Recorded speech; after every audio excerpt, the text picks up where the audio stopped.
Você acompanha a partir de agora TV Saber. Apresentação Gil de Oliveira.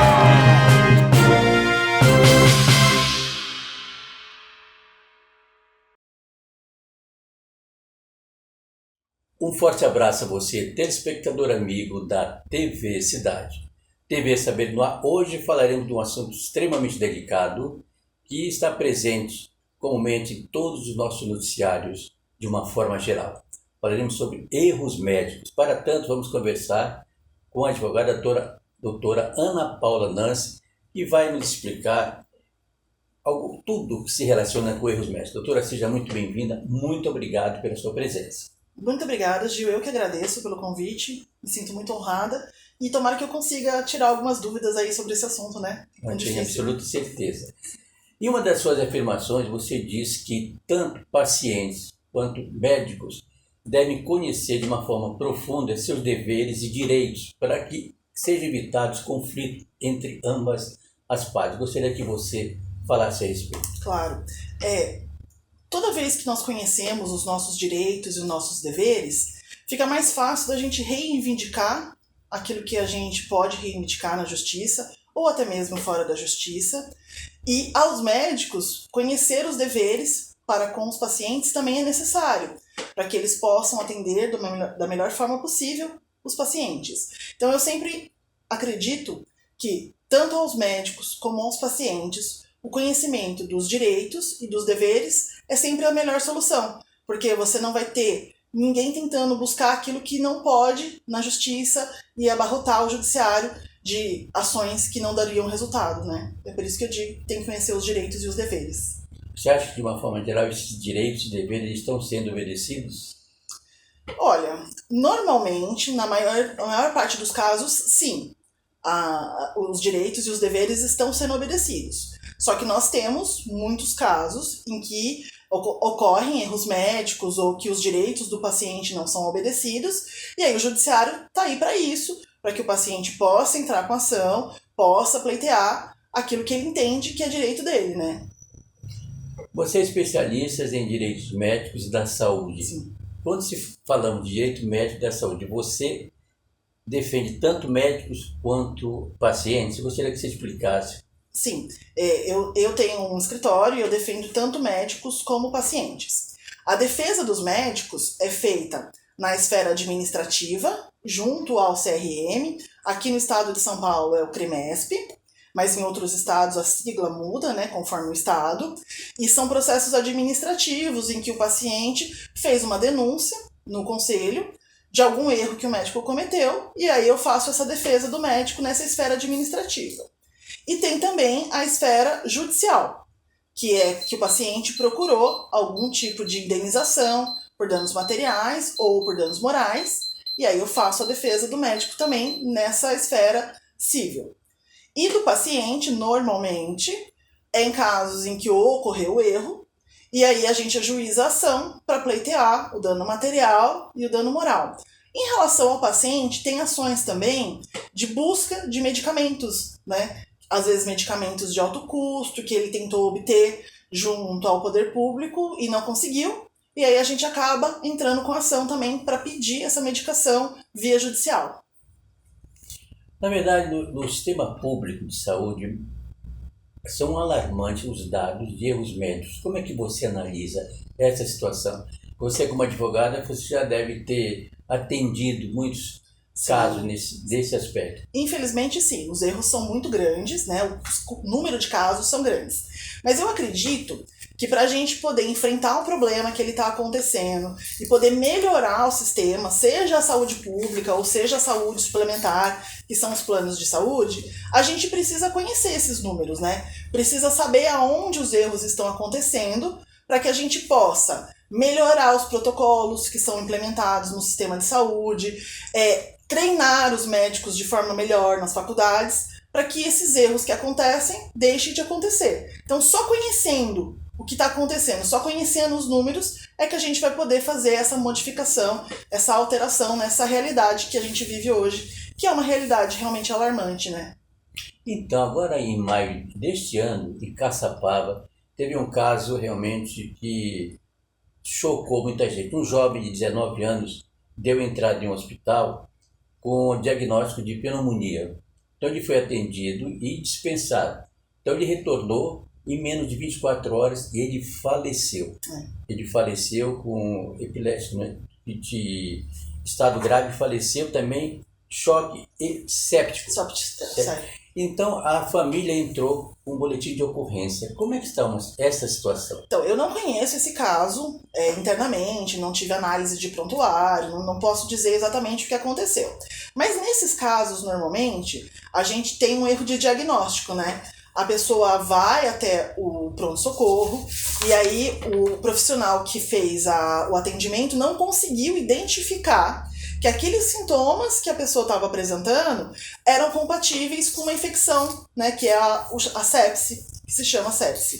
E aí acabou diagnosticando um outro tipo de doença, que é a pneumonia, e aí, como não passou a medicação necessária, porque a sepse é um quadro muito grave, é uma infecção generalizada, né? A pessoa que está com sepse precisa ser internada, precisa receber tratamento, antibióticos fortes. No caso, provavelmente não aconteceu nada disso, e aí levou à morte do paciente. Mas eu não sou médica, eu falo pelo meu pouco conhecimento a respeito da medicina. No caso especificamente da família, eles fizeram o correto, que eles procuraram a polícia, fizeram um boletim de ocorrência. Aí agora a polícia vai investigar, eles podem fazer uma denúncia também junto ao CRM, podem procurar um advogado para entrar com uma ação, para ver se esse erro aconteceu mesmo ou não, né? No caso, uma pergunta bem simples. Sim. No caso de morte de um paciente como desse jovem, então a família buscou a Polícia Civil, registrou um boletim de ocorrência. Qual o trâmite, como é que se desenrola esse processo? Porque a pessoa morreu. Então não seria a palavra da família contra a palavra, vamos dizer, do hospital? É uma pergunta bastante interessante. Nesse caso, a gente faz toda a análise do que aconteceu utilizando o prontuário. É o prontuário que vai dizer tudo o que aconteceu, porque é uma obrigação ética do médico, do hospital, da clínica, seja o que for, ter o prontuário do paciente. Então, assim, quando acontece um caso como esse, que você não tem a pessoa viva mais, que ela possa participar de uma perícia, que um perito vai analisar o que aconteceu, essa perícia a gente chama de perícia indireta, porque ela vai ser feita via prontuário. E aí, com a análise desse prontuário, o perito vai chegar numa conclusão de que se houve erro ou se não houve erro, se o médico atuou na melhor técnica ou se ele cometeu um erro de diagnóstico, por exemplo, e que levou ao óbito do rapaz, né? Mas no caso, existem casos que o hospital não tem um prontuário correto. Muitas vezes o prontuário é muito deficiente. Sim. Esses casos, eles complicam um pouco a nossa chegada de uma conclusão, né? Porque toda vez que você tem um prontuário que ele é deficitário, o perito ele vai utilizar aquele prontuário para poder chegar numa conclusão. E muitas vezes, se faltam informações ou se o prontuário não é bem preenchido, o perito não consegue chegar numa conclusão a respeito do que aconteceu, se houve o erro ou se não houve o erro. No entanto, a legislação ela tem uma saída para esses casos, né? Aplica-se nessa relação médico-paciente o Código de Defesa do Consumidor. E o Código de Defesa do Consumidor, ele diz que nesses casos você inverte o ônus da prova. Eu sei que é uma linguagem um pouco técnica, mas é basicamente dizendo assim, em casos de erro médico, o médico é que tem que provar que ele fez tudo certo. Então, se ele não apresenta um prontuário bem preenchido, se ele não apresenta um prontuário com todas as informações que possam levar o perito a chegar numa conclusão, pela legislação, é fácil de resolver. O juiz ele vai entender, teria que entender pelo menos, né, que o médico não conseguiu cumprir o dever processual dele de provar que fez tudo certo, e aí o julgamento da ação teria que ser favorável ao paciente ou aos familiares que entraram com a ação. No entanto, muitas vezes a gente não vê isso, né, no dia a dia lidando com esse tipo de ação. Muitas vezes acontece do prontuário tá mal preenchido, tá faltando informações, o perito não chega na conclusão do que aconteceu, ele não pode dizer se aconteceu o erro ou não, e aí mesmo assim o juiz entende que daí ele vai julgar a ação a favor do médico, porque não haviam informações necessárias, né? Mas isso são casos que vão acontecendo, nós vamos recorrendo até a gente conseguir chegar numa solução definitiva para isso, né? Você, como uma advogada experiente, você já defendeu casos semelhantes? Já, inclusive, assim, é que eu não posso ficar mencionando, né? Entendi.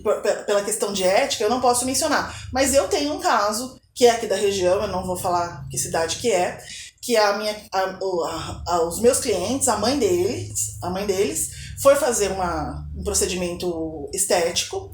Era com um profissional não médico, mas que não tinha, assim, uma experiência muito grande. E aí aconteceu dessa paciente morrer, infelizmente faleceu. E aí agora nós entramos com a ação, já está há algum tempo já em andamento, para tentar obter uma condenação da médica que fez essa cirurgia, e pedimos indenização por danos materiais, indenização por danos morais, tudo isso para ver se o judiciário vai conceder essa indenização. Mesmo ela tendo falecido, os filhos, os herdeiros podem entrar com essa indenização, inclusive pedindo dano moral. Porque a morte de um familiar gera esse dano, né? Então esse dano pode ser pleiteado na justiça. No caso dos meus clientes, eles são maiores de idade, então eles tinham a sua vida, seu trabalho. Mas às vezes acontece da pessoa falecer e ela ter filhos menores, que dependiam dela, por exemplo, para o sustento. E aí você consegue pleitear também uma pensão para aquela criança, até a criança completar 18 anos, até completar 24 anos. Tudo isso pode ser pedido numa ação que envolve erro médico. No caso, você conhece caso de médico ou médicos que já foram condenados? Então, conheço vários médicos que foram condenados.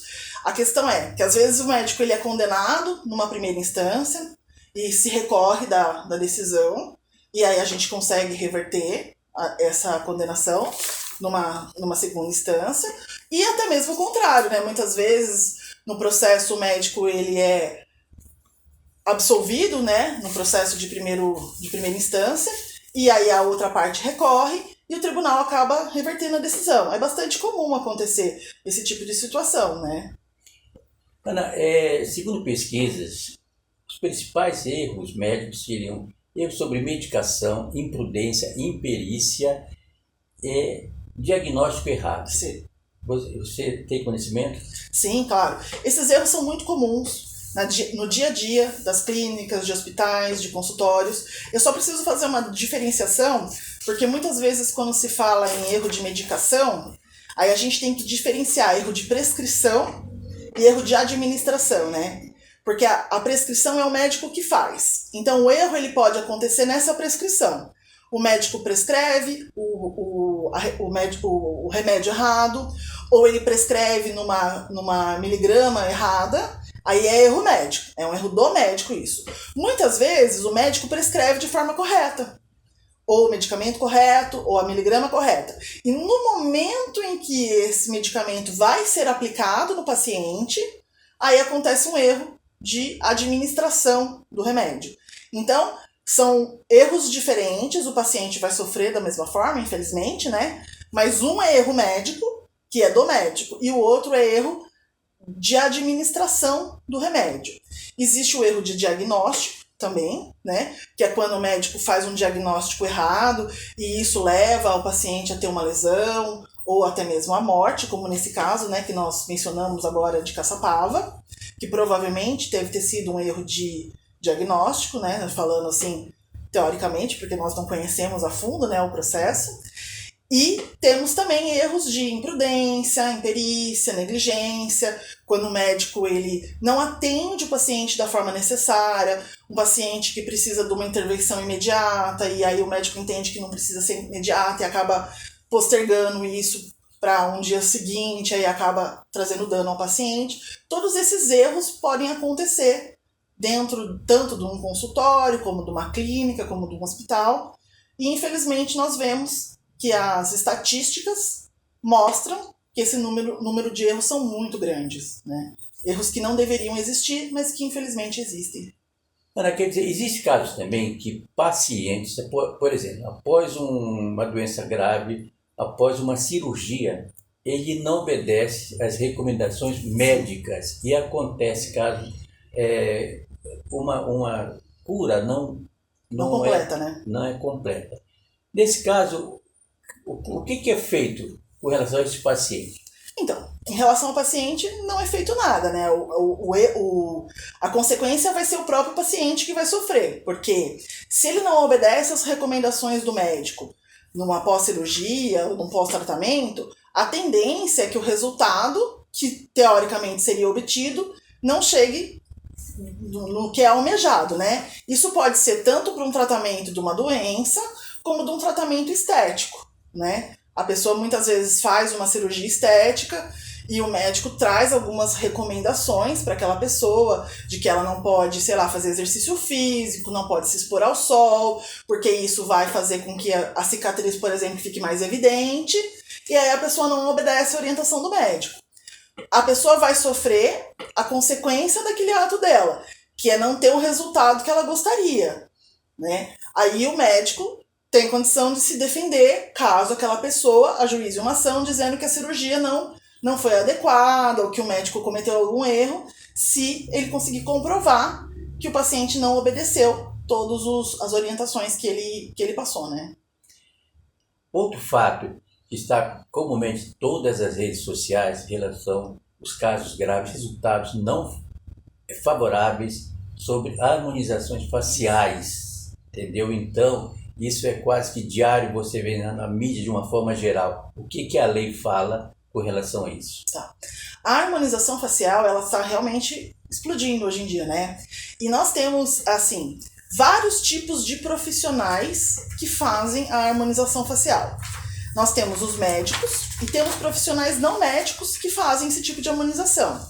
Eu posso dar um exemplo, dentistas que fazem harmonização, hoje em dia o Conselho Federal de Fisioterapeuta permite que alguns fisioterapeutas façam isso. Então, assim, o paciente ele sempre tem que buscar um profissional que tem formação naquilo que ele está querendo, né? Então, seja um dentista, seja um médico, seja um fisioterapeuta, mas seja uma pessoa que tem formação.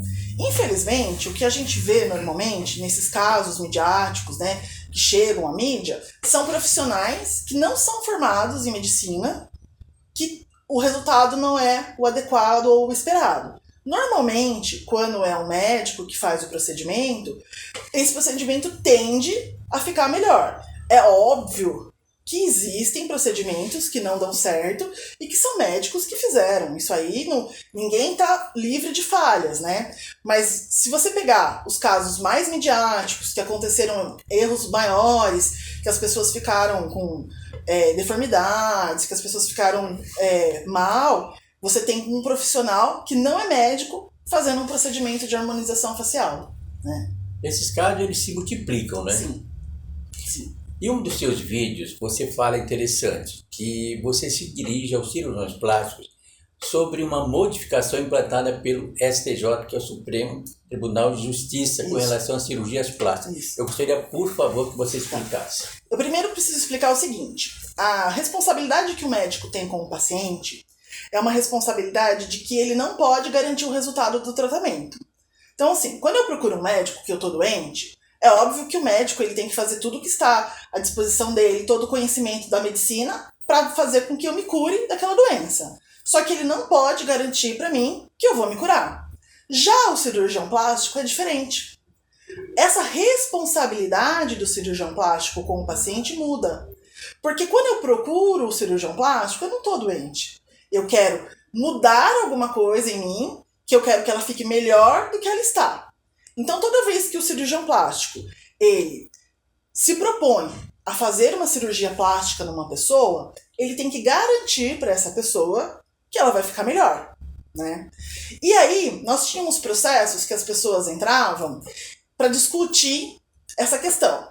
Ficou melhor, não ficou? Ficou mais bonito? Ficou mais feio? E a gente tinha decisões muito diferentes na justiça, né? Um juiz entendia de um jeito, outro juiz entendia de outro, e isso traz uma insegurança jurídica. Um desses casos chegou ao STJ.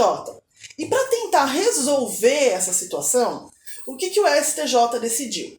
Ele decidiu que o cirurgião plástico, além de ter que garantir o resultado, além de ter que fazer o uso da melhor técnica, não cometer nenhum erro com o paciente tem que sair da mesa de cirurgia de uma forma que a coletividade, né, a sociedade, no geral, entenda que ele ficou mais bonito do que ele estava antes. Eles tentaram melhorar a situação, mas eu acho que eles não conseguiram.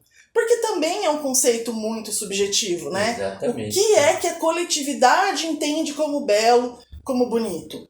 Muda muito. A gente não tem um resultado que vai ser unânime. Então foi uma tentativa de trazer uma pacificação para essa situação, mas que eu acho que, infelizmente, no dia a dia, no caso a caso, a gente não vai conseguir ter essa pacificação. Porque como que eu vou fazer uma perícia? Porque todo processo que envolve uma discussão de erro médico, eu tenho que fazer uma perícia. Aí eu vou fazer uma perícia e eu vou perguntar para o perito, na sua opinião, o paciente ficou mais bonito agora ou ele estava mais bonito antes? Aí o perito vai responder, na minha opinião ele ficou mais bonito agora. Mas aí a opinião do perito é igual à opinião da coletividade? Não dá pra gente ter também, essa solução. será que é a mesma opinião? Por exemplo, uma mulher sofre uma cirurgia plástica, mexeu no nariz, mexeu no queixo e tal. Passou um tempo, ela olha no espelho. Não agradou. Então ela tem esse direito de olha, não fiquei bonita como você falou. Ela tem esse direito. Ela pode sim ajuizar uma ação se ela entender que aquele profissional plástico não deu para ela o resultado que ela estava esperando. O que eu oriento os meus clientes nesses casos, né, de cirurgião plástico? Eu oriento que o cirurgião plástico ele tem que ter uma entrevista com o paciente muito minuciosa. E ele tem que entender aquilo que o paciente quer. Porque muitas vezes o paciente procura um cirurgião plástico com expectativa irreal de como ele vai ficar.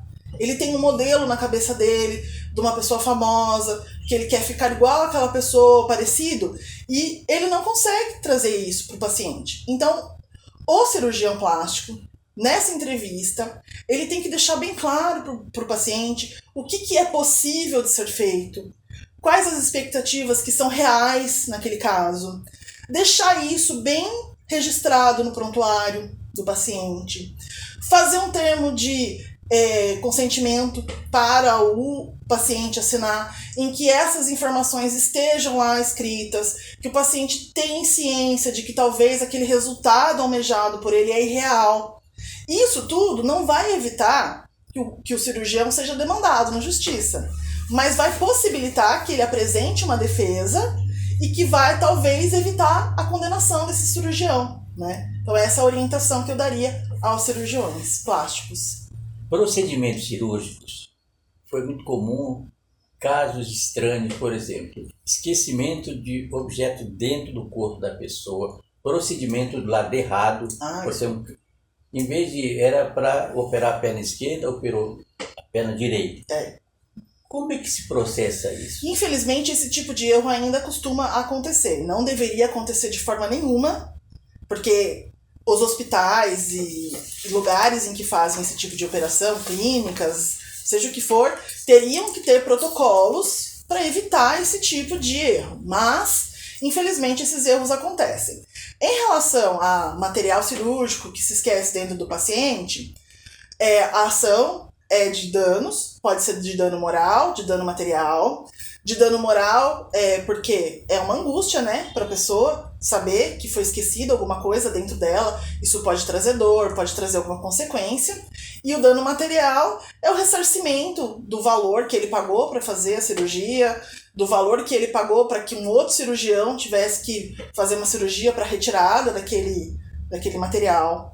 Em relação a erros de procedimento em membros, isso também infelizmente acontece.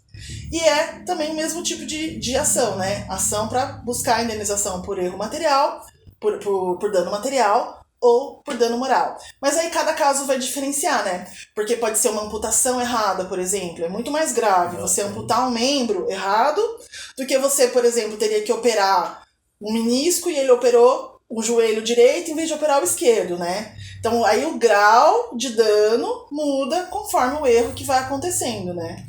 Como que buscar a justiça em caso de erros médicos? Quais são os trâmites e os caminhos? A primeira coisa que o paciente precisa entender é: acho que aconteceu um erro comigo, acho que o médico errou, eu quero ver se eu consigo uma indenização, eu estou me sentindo infeliz por causa disso, por causa desse resultado. Ele tem que procurar um advogado.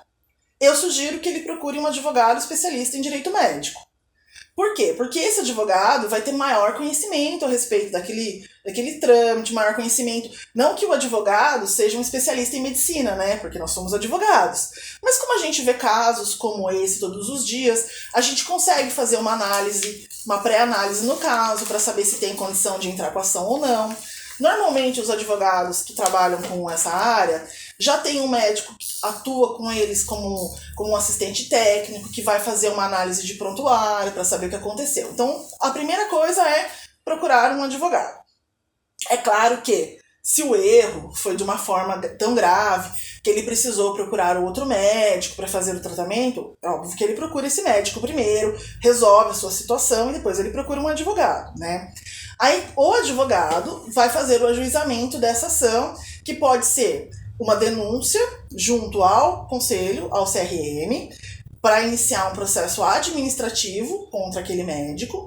E aí a atuação é somente nessa denúncia, né? E aí o Conselho de Medicina vai levar esse processo administrativo, que o processo administrativo pode gerar uma pena desde uma censura ao médico, que ela pode ser até uma censura privada, que fica só anotada ali no prontuário do médico, ninguém fica sabendo. E em casos excepcionalmente graves, a cassação do direito dele de medicar, né, de ser médico. E, ao mesmo tempo, pode-se ingressar com uma ação civil, buscando reparação por danos materiais, por danos morais. E, além disso, dependendo da gravidade do caso, se o erro do médico gerou uma lesão corporal no paciente, ou até mesmo se houve a morte do paciente, uma ação na esfera criminal, que daí essa ação na esfera criminal tem que se fazer boletim de ocorrência, tem que ter um inquérito policial, e aí o Ministério Público que vai tomar conta dessa ação na esfera criminal, né? Ana, eu gostaria que, para finalizar, você deixasse para quem nos assiste uma mensagem. Claro. Eu gostaria que todo mundo tivesse um entendimento de que o direito médico não é um bicho de 7 cabeças. As pessoas, elas têm direitos, elas têm que buscar esses direitos, elas não podem ficar com medo, acharem que muitas pessoas acham que os processos não dão em nada, que os médicos eles têm uma coletividade ali entre eles, que não nada vai acontecer, mas não é isso que acontece, gente. A justiça é séria, os procedimentos dentro da justiça acontecem de forma correta, e se realmente acontecer um erro no seu caso, busque a justiça, busque um advogado para você conseguir reverter essa situação. E aos médicos também, né? Caso eles estejam sendo injustiçados por alguma coisa, que também procurem um advogado para se defender, que isso normalmente dá certo, certo? Bem, agradecemos a sua presença.